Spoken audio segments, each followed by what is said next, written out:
Before planting a crop, disking the field seems like a no-brainer. However, as Twyla's Taylor Frey shows us, Marty Earnest, a lifelong soybean and corn farmer in Caldwell Parish, has found a different way to get his soil ready for the spring. Marty Earnest grew up growing cotton with his grandfather. This land here has been in cotton for over 100 years. He says the lack of crop rotation has taken a toll on the health of his soil. They say by research that conventional till cotton is the worst crop and worst cropping system known to mankind as far as concerning soil health. That's why in the mid-90s, when cotton prices dropped, Ernest began farming corn and soybeans and learning how to improve the health of his soil. Our soils in this nation are becoming so degraded through erosion, through chemicals, through commercial fertilizers, synthetic fertilizers. He works closely with the Natural Resources Conservation Service resource soil scientist Rachel Stout Evans to study soil health. So Marty's doing several things. First of all, he's limited his disturbance by going no-till. People think of a disc as breaking soil up, but it really does not. A disc in a field compacts it down in a layer of 2 or 3 inches deep. Evans says not tilling allows the plant roots to break up the compacted soil.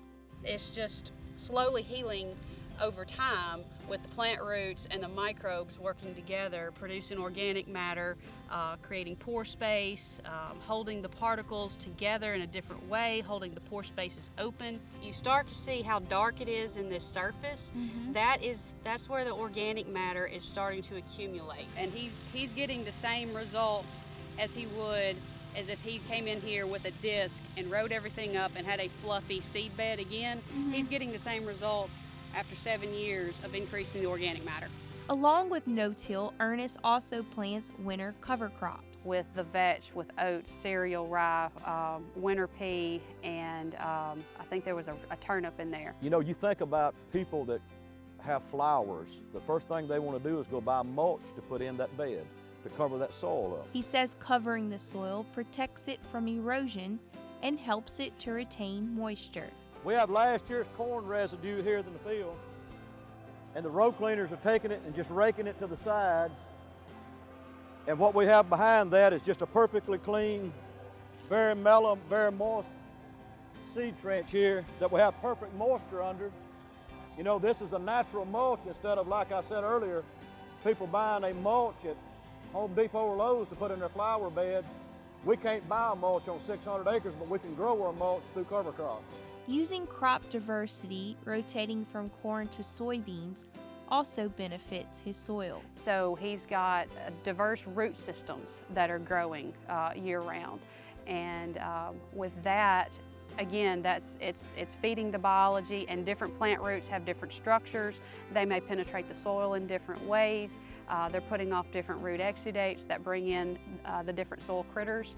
So he's got diversity above and below ground because of that. We've been bringing our organic levels back up about 1% every 4 to 5 years. Which also helps his bottom line. This is not a real pretty system that we're in, but you know, we're not out here working day in and day out for looks or to make things look pretty. We're here for profit. Not only is his farm and his ground more resilient to the stresses of drought, of heat, of cold, his bottom line, his economics are more resilient to these ups and downs in the market. He can stand the low bean prices better because he doesn't have the inputs of fertilizer, he doesn't have the fuel inputs, he doesn't have the tractor costs. And at the end of the day, he does it all with the future in mind. I think it's a responsibility as farmers, we're stewards of the land, to leave the soil in better health than we found it. So it makes me excited to see that we're healing this ground.